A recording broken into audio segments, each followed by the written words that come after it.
Ce serait intéressant qu'on en parle, ce serait intéressant qu'on parle des étapes claires parce qu'il y a des personnes qui me disent très souvent, Jolie, je regarde tes vidéos mais j'ai vraiment du mal à savoir exactement dans quoi me lancer. Et je sais que récemment on a eu beaucoup de nouveaux abonnés sur la chaîne et je me suis dit, je vais faire une vidéo dans laquelle je partage avec vous exactement les 6 étapes à suivre afin de créer de la richesse en 2025. Alors, ce sont les étapes que tu peux implémenter indépendamment de l'endroit où tu te trouves dans le monde. Donc, que tu sois en Afrique, en Europe, en Amérique, ça importe très peu. Tu peux également les implémenter que tu aies 25 ans, 45 ans, 65 ans. Car très souvent, lorsqu'on parle de s'enrichir, lorsqu'on parle de devenir abondant financièrement, beaucoup de personnes ont le sentiment que si je ne suis pas issue d'une famille riche, si je n'ai pas un background déjà affluent, je n'ai aucune chance de créer de la richesse. Ce qui est complètement faux. Ce qui est complètement faux car tu verras dans cette session que tu peux y arriver. Donc, si tu me découvres à l'instant, je suis Jolie Mathieu et ici je partage du contenu principalement autour de finances personnelles, business en ligne, mindset parce que je pense que l'entrepreneuriat, c'est l'un des meilleurs véhicules pour créer de la richesse. Du coup, je parle énormément d'entrepreneuriat, mais aussi parce que l'entrepreneuriat, c'est littéralement le véhicule grâce auquel je suis devenue indépendante financièrement. Donc, forcément, pour moi, c'est logique d'en parler à chaque fois et de partager ce qui marche pour moi, ce qui marche concrètement. Et j'accompagne des centaines de personnes aujourd'hui, depuis 2021, à lancer des nouvelles activités en ligne. Alors, comment est-ce qu'on crée de la richesse? Comment est-ce qu'on devient riche? Comment est-ce qu'on accumule de la richesse si on part de zéro? La première chose que j'aimerais que tu comprennes, c'est que tu ne pars jamais véritablement de zéro. Je pense que le fait de se dire je pars de zéro, je n'ai pas de ressources, je n'ai pas de connexion, c'est une pensée limitante. C'est une pensée limitante qui fait que beaucoup de personnes justement se limitent et se privent en fait d'opportunités qui sont présentes et qui auraient pu les permettre de créer de la richesse. Donc, tu veux dire commencer à te rappeler que tu ne pars pas de zéro. Tu as des compétences que tu as acquises, tu as une expérience de vie que tu as jusqu'ici, que tu aies 25 ans, 35 ans, 45 ans. Tu as des choses que tu as traversées, des épreuves que tu as surmontées, des compétences que tu as prises. Au-delà de ça, tu as également des talents naturels qui te viennent naturellement. Et donc, tu te demandais comment est-ce que je fais en sorte de capitaliser sur ce que j'ai déjà présentement. La vérité, c'est que beaucoup de personnes, la raison pour laquelle elles ont du mal à créer de la richesse, c'est parce qu'elles ont le sentiment que créer de la richesse va forcément impliquer qu'elles échangent leur temps contre de l'argent. Ça va forcément impliquer qu'elles soient présentes quelque part et qu'elles fournissent un travail actif dans le but d'être rémunérées derrière. Tandis que les personnes qui sont véritablement riches et opulentes ont compris véritablement que devenir riche, en fait, est la résultante d'une plus-value qu'on apporte à la personne qui est en face. D'accord? Ça veut dire apporter une plus-value à la personne qui est en face à tel point que la plus-value en question soit beaucoup plus intéressante pour la personne que l'argent qu'elle va nous payer. Car une fois que la plus-value qu'on va offrir est plus importante que le revenu qu'on demande, que les honoraires qu'on demande pour notre expertise, ça devient une évidence pour la personne qui est en face de nous payer pour l'expertise qu'on a en fait. Donc, ça commence déjà par se rendre compte que je peux générer des revenus au-delà de ma présence. Parce que ce sera difficile, ce sera un processus très lent si tu essayes de créer de la richesse et que tu es limité par ton temps. Donc, tout le monde deviendra millionnaire. Voilà, et que tout le monde devient millionnaire. Car si tu as, par exemple, disons, tu as 25 ans et que tu travailles, que tu as un travail qui te paye, disons, 25 000 € par mois, qui est vraiment très, très minime, au bout de 40 ans, tu vas générer 1 million d'euros si tu 25 000 € par an, d'accord? Au bout de 40 ans, tu auras un revenu que tu auras gagné de 1 million d'euros, right? Pareil, si tu as par exemple un boulot qui te paye 50 000 € par an, au bout de 20 ans, tu auras généré 1 million d'euros. Donc, on sera tous à la fin millionnaire si le temps passe véritablement. La richesse ne se mesure pas tant en termes du nombre, mais en termes du temps. Car si tu as par exemple les 1 million que tu génères en un an, ça veut dire que tu es 40 fois plus riche que la personne qui l'a généré en 40 ans.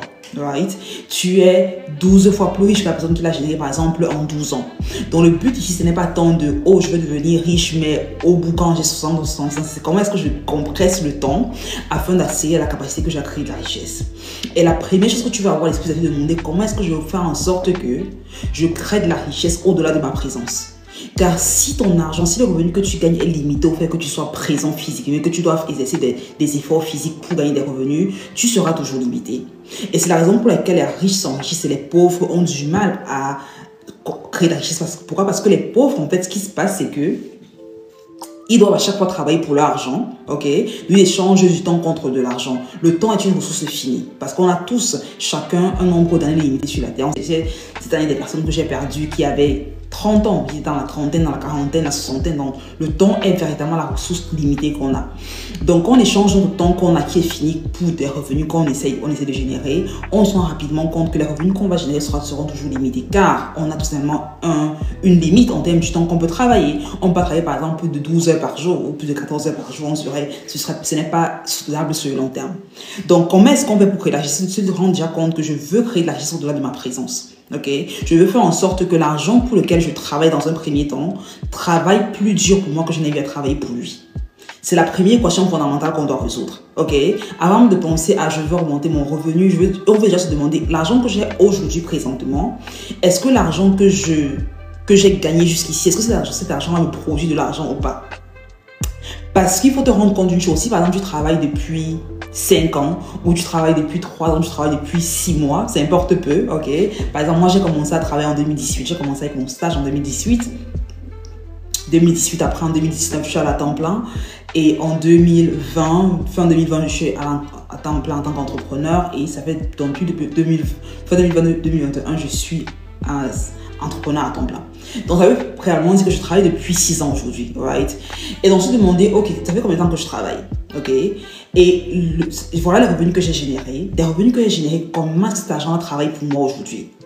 Car tu vas te rendre compte d'une chose, je pense que c'est Jack Ma, le fondateur d'Alibaba, qui l'a dit. Il a dit, si tu travailles, ok, si tu ne trouves pas un moyen de faire que ton argent travaille pendant que tu dors, ça veut dire que tu vas travailler pour le reste de ta vie, pour le reste de tes jours. Pour dire, tu veux en fait que ton argent que tu as gagné à la sueur de ton front, ok, travaille pour toi. Et tu le fais, ça travaille des investissements. Tu vas travailler des investissements ici qui te génèrent un retour sur investissement assez intéressant.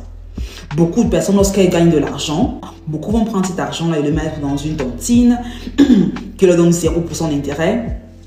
D'autres vont les mettre dans la banque parce qu'on ne sait pas quoi en faire. D'autres vont faire des prêts à tort et à travers parce qu'elles ne savent absolument pas quoi. Elles ne savent pas comment utiliser leur argent. Et donc, je vais te demander concrètement comment est-ce que je mets en place un processus afin que l'argent que je gagne me génère des revenus derrière. C'est ça la première étape. Car si en 2025, tu n'as pas un processus d'investissement qui te génère un cash flow assez intéressant tous les mois, tous les ans, c'est qu'il y a un problème fondamental. Parce que on a trop souvent le sentiment que si je veux générer des revenus plus importants, si je veux devenir indépendant financièrement, ça veut dire que je dois être entrepreneur, ça veut dire que je dois lancer un business, ça veut dire que je dois créer un truc de magique. Ce n'est absolument pas le cas. Tu peux déjà, avec ce que tu génères comme salaire aujourd'hui, créer de la richesse. Tu veux voir, beaucoup ont le sentiment que pour créer de la richesse, il faut forcément qu'ils se licencient. Ils ont le sentiment que leur boulot, c'est un frein. C'est un frein à leur épanouissement personnel, c'est un frein à leur capacité de créer de la richesse, alors que c'est totalement faux. Ton boulot doit être comme un business partner, comme un partenaire d'affaires qui te finance et qui te permet d'accéder à la capacité que tu as à générer des revenus. Donc ça commence par ça. Comment est-ce que je fais en sorte que mon revenu travaille pour moi? Il y a plein de véhicules. Il y a plein de véhicules à travers lesquels tu vas investir ton argent afin qu'il te génère des revenus derrière. J'ai fait une vidéo récemment dans laquelle je parlais des raisons pour lesquelles tu veux éviter de gagner ton argent à la banque et ce que tu veux faire par contre. Donc, je t'invite fortement à regarder la vidéo pour savoir exactement ce que j'invite, ce que je conseille de faire avec son argent pour ne pas le laisser croupir tout simplement à la banque et à prendre 0% d'intérêt.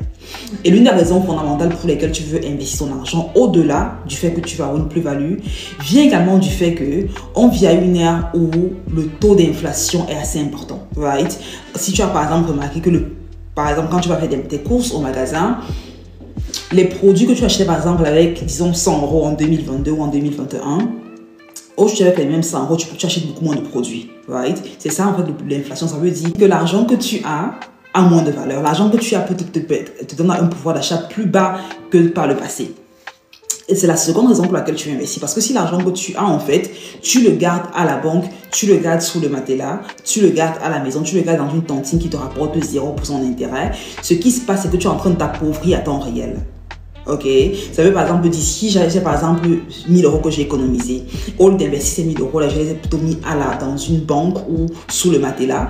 Les 1000 €, c'est vrai que je vois physiquement 1000 € sous le matelas, c'est vrai, mais concrètement le pouvoir d'achat de ces 1000 € là est beaucoup plus faible que ce n'était il y a 2 ans ou 3 ans. parce que le coût de vie est beaucoup plus élevé. Et c'est la seconde raison fondamentale pour laquelle, si je veux véritablement devenir riche, investir, c'est une priorité. Investir doit être un standard. Investir, ce n'est pas, ah, mais j'ai envie, je sais pas si. Investir doit être un must. Ça doit être comment est-ce que je fais en sorte d'investir mon argent. Ok? Donc, c'est la première stratégie pour créer la richesse en 2025. La seconde stratégie pour si tu veux devenir riche, c'est vraiment te demander, on en a parlé déjà un tout petit peu au début, comment est-ce que j'apporte de la valeur à la personne qui est en face. Parce que la vérité, c'est que la richesse en fait que tu auras générée sera proportionnelle à... J'ai une touche, je ne sais pas d'où elle sort. Elle sera proportionnelle en fait à la valeur que tu auras apportée pour les personnes qui sont en face.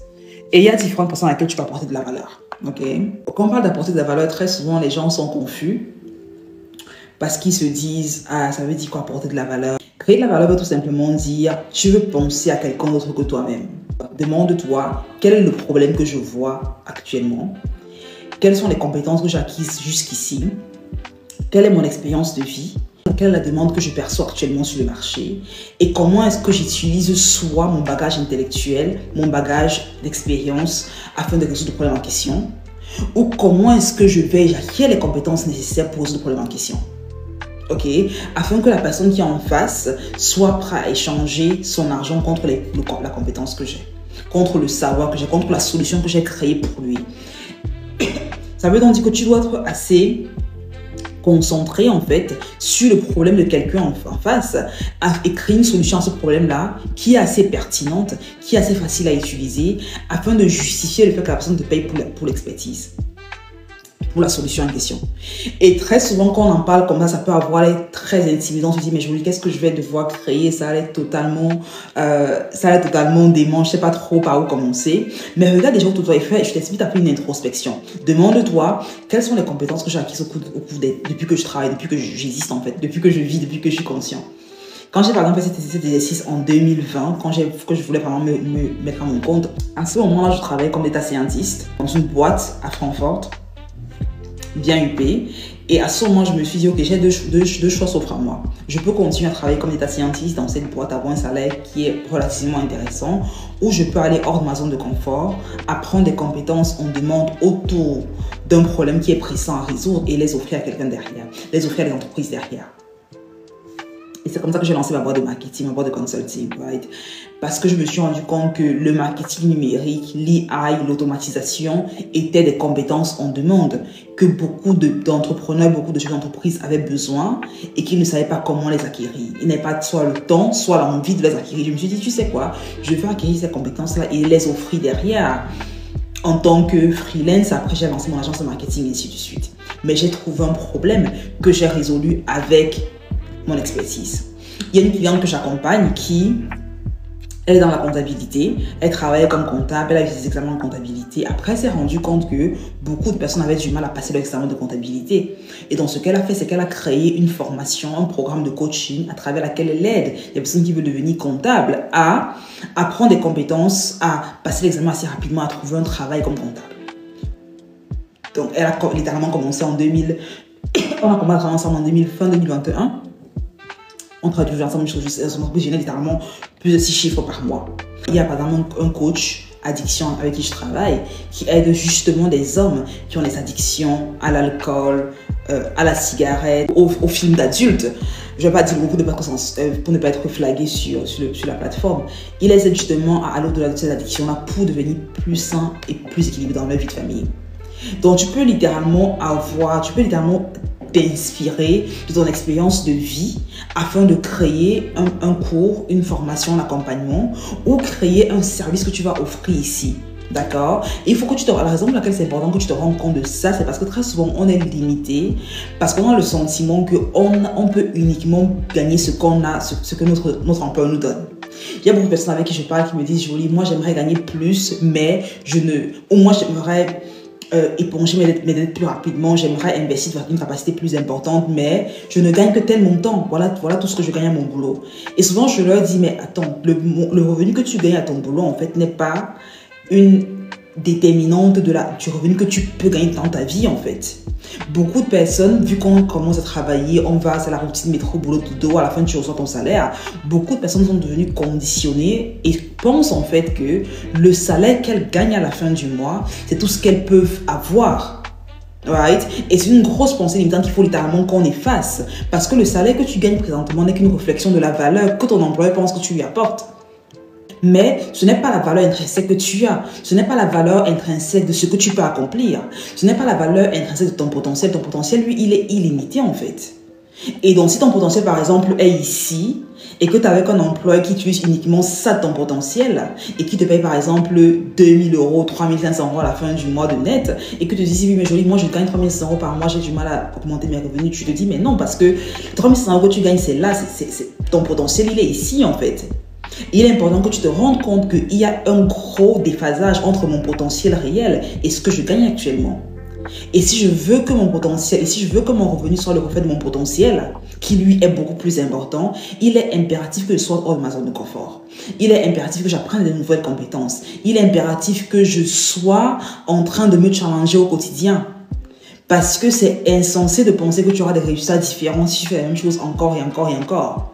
Right? Si tu es dans une certaine routine métro, boulot, dodo, et que tu le fais pendant les 5 dernières années, que tu as le même salaire que tu gagnes pendant les 5 dernières années, ok, c'est cool. Si tu veux doubler ou tripler ton salaire ou ton revenu, il est irréaliste de penser que tu vas continuer à faire la même chose en fait. Il est impératif que tu te rendes compte que ça va requérir de toi que tu sois hors de zone de confort, que tu apprennes de nouvelles compétences, que tu te challenges, que tu vois en fait qui tu peux devenir. Parce que ton potentiel est ici, right? Voici ce que tu peux créer, voici les capacités que tu as, les connaissances que tu as, le génie qui sommeille en toi. Mais si tu opères à ce niveau, right, ce qui se passe, ça veut dire que tu es dans une sorte d'anesthésie en fait. Right? Mentalement, tu n'opères pas à ton full potentiel. Mentalement, il y a des choses que tu n'as pas encore tapées, que tu n'as pas encore explorées, que tu n'as pas encore vraiment mis en avant. Et pour que ton potentiel se matérialise, right? Pour que ton potentiel qui est présentement ici se matérialise pleinement, il est impératif que tu vas d'une saison où tu joues en défense, right? Et aller en pleine offensive. C'est très important. Et très souvent, ce qui empêche beaucoup de personnes d'aller en pleine offensive, c'est de se dire, j'ai peur de ce que les gens vont penser, j'ai peur de ce que les gens vont dire, j'ai peur de ne pas être dans le moule que la société a voulu que je sois au départ. Et c'est la raison pour laquelle la troisième chose dans laquelle tu vas devenir riche, la troisième chose importante d'avoir à l'esprit, c'est de savoir de qui est-ce que tu t'entoures. Fais une détox. Très souvent, on parle de détox spirituel, détox alimentaire, mais également une détox environnementale. Ça veut dire audite exactement ceux qui sont dans ton entourage. Les gens qui t'entourent, les gens que tu suis, les gens à qui tu prends conseil, les gens qui t'influencent. Parce que ce sont des personnes qui auront un impact sur qui tu deviens. Les personnes de qui tu t'entoures, les vidéos que tu suis, les livres que tu lis, les audios que tu écoutes, les personnes avec qui tu parles au quotidien, ce sont des personnes qui auront un impact massif sur la capacité que tu as à créer de la richesse. Si tu avais des personnes qui sont en train de parler d'investir, de multiplier leur argent, de se challenger, de développer un business, de développer une activité, automatiquement, tu deviens comme une éponge et tu deviens comme eux. Si par contre, tu as des personnes qui te disent tout le temps, oui, mais non, c'est risqué, l'économie est en pleine récession, ça ne sert à rien, patati patata, forcément, tu deviens également comme elles. Donc, il est impératif que tu te dises, est-ce que les personnes qui m'entourent sont des personnes qui sont en train de me propulser au next level ou pas? Et être juste honnête, en fait. Est-ce que les conversations que j'ai avec ces personnes sont des conversations qui me propulsent vers le next level ou pas? Est-ce que ce sont des conversations qui me challengent et qui me poussent à devenir meilleur ou pas? Parce que si la réponse est non, ce sera plus difficile pour toi d'aller au next level. Et tu peux continuer à aimer les personnes que tu as dans ton entourage, tu peux continuer à les aimer, mais tu les aimes sans forcément être une éponge à ce qu'ils disent. Parce que je connais beaucoup de personnes qui avaient une idée de business incroyable, qui avaient une idée phénoménale, qui en ont parlé à des personnes qui n'avaient pas forcément la même vision qu'eux et qui sont laissés décourager derrière. Ils n'ont pas pu accomplir leur vision parce qu'ils sont laissés décourager parce que telle a dit ou telle autre personne a dit. En 2025, tu ne peux pas te permettre d'être entouré des personnes qui ne t'élèvent pas. Et l'une des raisons pour lesquelles ton environnement est fondamental, c'est parce que en tant qu'être humain, en fait, tu peux uniquement visualiser et conceptualiser très souvent ce que tu as vu quelqu'un d'autre faire. Ça veut dire que si dans ton entourage, par exemple, tout le monde touche 3500 euros ou 2000 euros, pour toi, ça va être la norme. En fait, tu ne vas pas imaginer que quelqu'un puisse toucher 50 000 euros par mois. Tu vas imaginer que quelqu'un puisse toucher 500 000 euros par mois. Parce que tu es uniquement entouré des personnes qui touchent 3 500 euros, 2 500 euros par mois. Je raconte souvent l'histoire quand j'étais à la fac. J'ai commencé mes études, j'étais en première année de licence. Je me rappelle, j'en parlais avec celui qui est aujourd'hui mon fiancé, je lui disais à l'époque, on était amis à l'époque, je lui disais, écoute, franchement, moi, quand je vais commencer à bosser, je veux vraiment gagner au moins 2500 € par mois. Pour moi, ce serait le rêve. Et je me rappelle à l'époque, il me disait, mais est-ce que tu penses que 2500 € c'est beaucoup d'argent? Je lui dis, mais oui, c'est beaucoup, c'est énormément d'argent. Pourquoi? Parce qu'à ce moment, je ne voyais personne qui touchait les 1500 € par mois. J'étais entourée de personnes qui touchaient plus ou moins cette somme-là. Et donc, moi, c'était le plus haut que je pouvais visualiser dans ma tête parce que c'était uniquement ceux qui m'entouraient. Quand j'ai commencé à travailler, que j'ai justement commencé à toucher ce revenu-là, je me suis vraiment rendu compte que, ah bah non, c'est pas beaucoup d'argent, c'est limite en fait. Et je me suis dit, il faut que je touche beaucoup plus. Ok, il faut que je touche 5000 € par mois. J'ai changé de boîte et une promotion, ainsi de suite. Après, je me suis rendu compte, ah, il y a des personnes qui touchent 50 000 € par mois. Je me suis dit, ah d'accord, c'est le next step. Aujourd'hui, je me rends compte qu'il y a des personnes qui touchent 100 000 € par mois, 200 000 € par mois, et même encore plus. Donc, pour te rendre compte, pour te dire que ceux qui t'entourent, en fait, ton environnement a un impact très important sur qui tu deviens. Extrêmement important. Alright? La quatrième chose que tu vas avoir à l'esprit, c'est vraiment te demander ici, comment est-ce que je me mets en avant chaque jour? Comment est-ce que je fais en sorte que chaque jour, je fais une chose qui m'effraie et qui me fait être hors de ma zone de confort? Car ce qui se passe, c'est que quand tu es hors de ta zone de confort, ça te pousse à apprendre de nouvelles choses, apprendre des mentors, prendre des formations, lire des bouquins, écouter des vidéos qui sont différentes de celles que tu écoutes d'habitude, écouter un peu moins de musique et beaucoup plus de vidéos qui vont te permettre de te développer personnellement.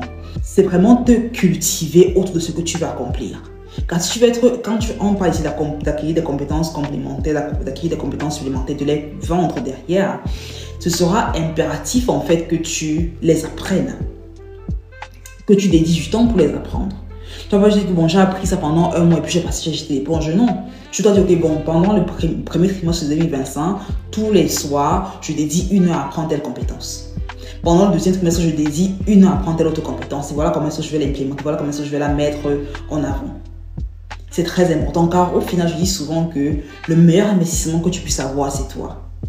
On parle très souvent de l'immobilier, on parle de la bourse, on parle de la crypto-monnaie, ainsi de suite, comme différents véhicules d'investissement qui sont très juteux, très puissants. Mais l'investissement qui est le plus important, c'est toi-même. Parce que quand tu as les compétences que tu as acquises, tu es une machine à destruction. Tu deviens unstoppable littéralement. Parce que tu sais quoi faire, tu sais comment le faire, tu es confiant et tu avances en fait. C'est très important. Donc, investir en toi au quotidien afin d'apprendre ces compétences, afin de te mettre hors de ta zone de confort. Et au départ, ce qui se passe très souvent, c'est que je dis très souvent, quand on commence à se mettre en avant, quand on est hors de sa zone de confort, ce qui se passe très souvent, c'est qu'on n'a pas de résultat au départ. On se dit, mais écoute, je le fais depuis des mois, rien ne se passe, à quoi bon? Et beaucoup de personnes jettent l'éponge. Mais tu veux continuer, car très souvent, c'est après 5 mois que tu auras des résultats, c'est après 6 mois que tu auras des résultats. Et si tu avais arrêté trop tôt, tu n'aurais eu 0 résultat en fait. Et donc, c'est important que tu te rendes compte que ça va prendre du temps. Un peu comme quand tu sèmes une graine dans le champ. La graine que tu sèmes dans la terre, en fait, ça, elle ne germe pas en 3 jours. Elle ne germe pas en 3 semaines. Il faut des mois pour germer. Pareil, quand tu as créé une compétence ou quand tu te mets en avant, ça va prendre du temps pour que tu vois les résultats, mais sois sûr que les résultats sont présents. Peut-être que tu ne les vois pas à l'œil nu, mais ils sont quand même là. Ils sont présents. Alright? Et la 5e chose que tu vas avoir à l'esprit, c'est te dire que la perfection n'existe pas. Très souvent, quand on veut changer de direction, quand on veut prendre un nouveau cap, très souvent dans le syndrome de l'imposteur. On se dit, mais je ne suis pas assez qualifiée, je n'ai pas toutes les ressources, je n'ai pas tout ce qu'il faut pour y arriver. Surtout les femmes ont ce problème-là où elles se disent, je ne suis pas encore prête, j'ai besoin de plus de formation, j'ai besoin de plus de cours, j'ai besoin de plus d'éducation et tout. C'est un leurre. Commence où tu es avec ce que tu as et au fur et à mesure. Si tu investis à apprendre de façon continue, si tu investis à t'informer, à te former régulièrement, à devenir meilleur, surtout autour des sujets tels que la finance, l'investissement, le business. Et c'est la raison pour laquelle j'ai créé justement la Business School, qui est vraiment l'incubateur pareil pour des personnes qui veulent lancer un business en ligne, qui veulent le propulser au niveau supérieur. Si tu t'engages véritablement à être dans un incubateur pareil au quotidien et à apprendre à être comme une éponge, je te garantis que tu auras des résultats exponentiels sur le long terme. Donc voilà un tout petit peu les différentes étapes que tu vas avoir à l'esprit pour véritablement augmenter tes revenus, augmenter en confiance, augmenter en paix, en tranquillité en 2025. Si tu as des questions, quelles qu'elles soient, laisse-les-moi en commentaire. Si tu as de la relation, je te laisse un pouce pour la vidéo. Abonne-toi si ce n'est pas encore le cas. Mais partage la vidéo avec un ami que ça peut éventuellement aider. Car comme je dis toujours, sharing is caring. On se retrouve très vite au prochain épisode. Et prends soin de toi, bye bye.